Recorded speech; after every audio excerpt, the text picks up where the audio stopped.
Okay, this is a course about non-oppressive practice. It's for practitioners and volunteers. It's part of one of the lessons at the Tales at Home project, presented by myself, Bob Townley, and my colleague Brian Delord.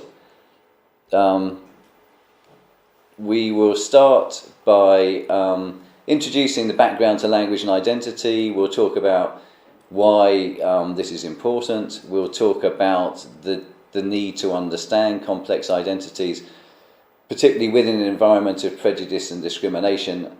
And then we'll go on to talk about the kind of forms and legacies of oppression that exist. And we'll talk about various theories, and then we'll look at some tools for non-oppressive practice. This will lead into some questions for practitioners to think about and to reflect upon.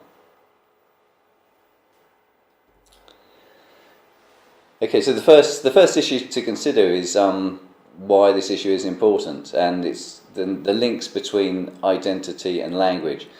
And it's important to remember that language not only expresses identity, but also contributes significantly to the development and fashioning of the process.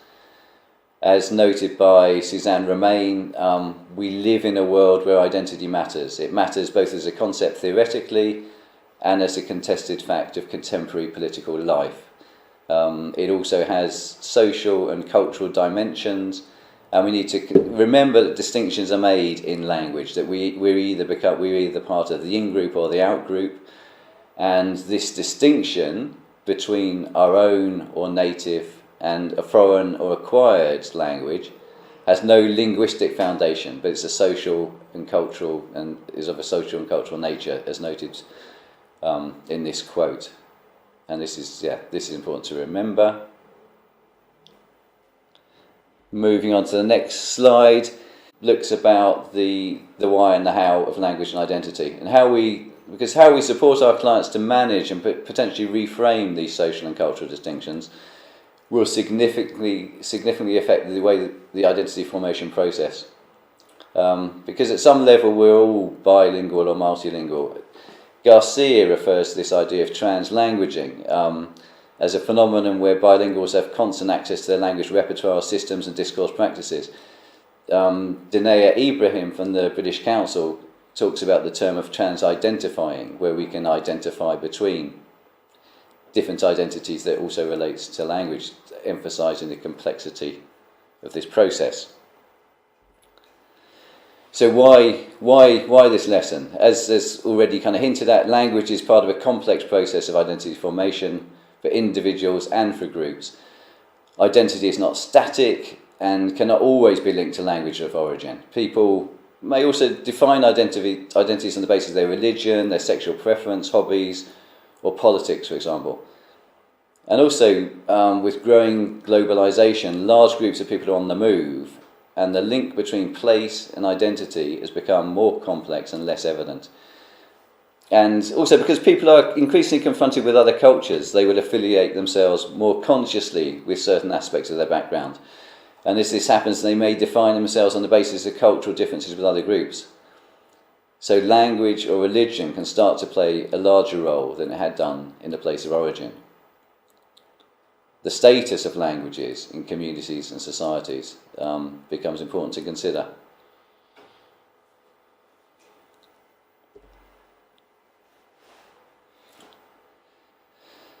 So moving on, we need to consider these issues of complex identities. And also that we're not only talking about choice in our construction of our own identity, but the identity is also identities are imposed and coercively applied, as noted in this quote, the first quote here, that race and caste are important issues to consider, and to race and caste we could also add gender, sexuality, and disability, etc.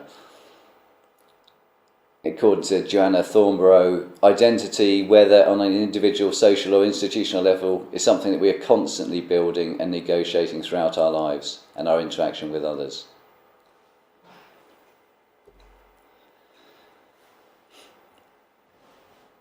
Therefore, as it says here, because the process of identity formation occurs in an environment of social and cultural difference, it adds to the complexity of understanding the client's experiences and legacies.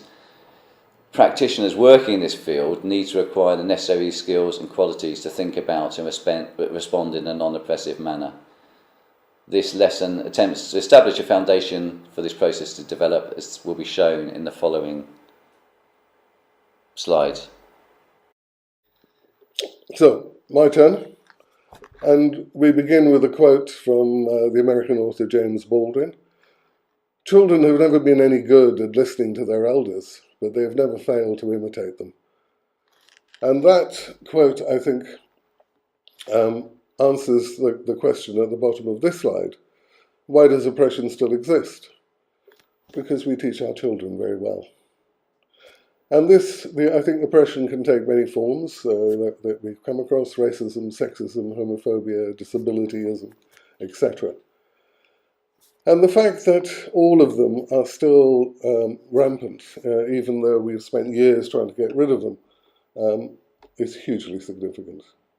3 quotes. The first one from Mary Daly, a feminist.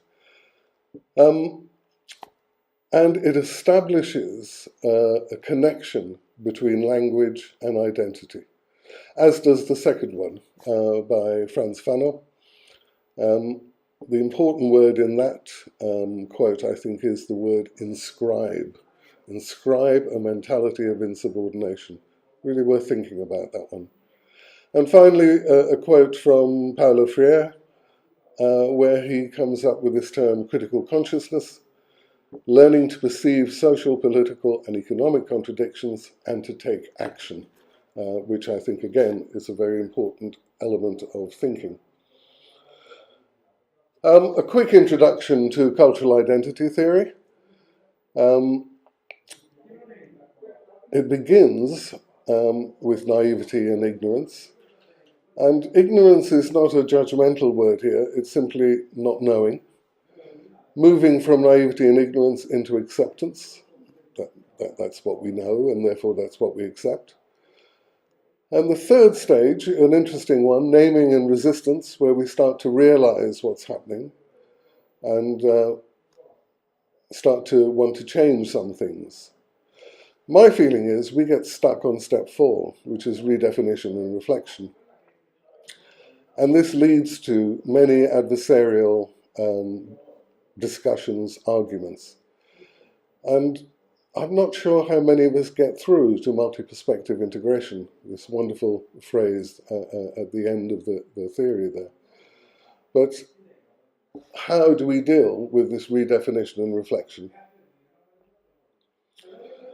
This is probably the most important quote in this presentation by Barbara Fletchman-Smith, and I'm going to read the whole of it. The very idea that slavery and its aftermath might play a role in an individual's psychological state raises a lot of discomfort. This idea on one side causes people to feel that they are accused of barbarism, or on the other side, that they are victims of permanent damage. Any examination of slavery and its aftermath is thus fraught with difficulties. This alludes again to the adversarial discussions that will frequently happen when people try and debate this issue. I think you can substitute the word slavery with oppression, with any type of oppression, and still get the same sense out of this quote. In practicing, in developing non-oppressive practice, I think there are other theories to consider. What we've intimated at is how to explore the psychological legacy oppression has left in the oppressor and the oppressed. And it's both of us. It's not just one group, it's both groups. How migration and identity have contributed to these legacies and complicated these legacies. How would Maslow's hierarchy of needs fit? And how could it be used in this context? We talk often nowadays about personality splitting and moral disengagement as ways of coping with very difficult situations and experiences. How do they impact here? And how would John Bowlby's attachment theory be of use? It's one that's been very important, certainly in my professional experience. How would you use it in this context? This is a question that was asked to me by a young person. A very simple question: what do you call yourself? And I leave you with that one to come up with a series of answers, because I think if you came up with a one-word answer, you'd probably be doing yourself an injustice. 5 tools for non-oppressive practice. The first one is oddly named the life spiral, but it's simply a way of examining the biographical details of somebody's life and trying to work out what the legacies, and in this case around oppression, are. The second tool is about levels of reflective practice, that we might begin with basic self-awareness, but as practitioners we need to move to a more professional way of thinking and reflecting. Tool 3 is deliberate practice, which is about people taking steps out of their comfort zone in order to develop new ways of working. Fourth tool, prejudice or intuition. How do you know the difference between the two? When you say, I make decisions based on intuition, how do you know it's not prejudice? Something to reflect on. And finally, tool 5 is an emotional literacy scale. I tend to use the one by Claude Steiner, but there are others available. And really what I want you to notice with these is that language doesn't appear until halfway up or down the scale, whichever way you're looking at it. What do you do before language appears? Something again to think about and incorporate into your practice. Finally, leaving you with some questions and tools. How would you use these 5 tools and concepts to advance your understanding and application of non-oppressive practice? Which human skills and qualities would be useful in this process? As practitioners, human skills and qualities are hugely important. How would you cultivate them in a professional setting? Which other methods of perception and interpretation theories would be useful to employ? How could you interact with more diverse thinking? Importantly, what structures could you build in your organizations to ensure that the non-oppressive practice process is sustainable? And finally, how will we translate this into the language we use with each other and our clients? Thank you very much.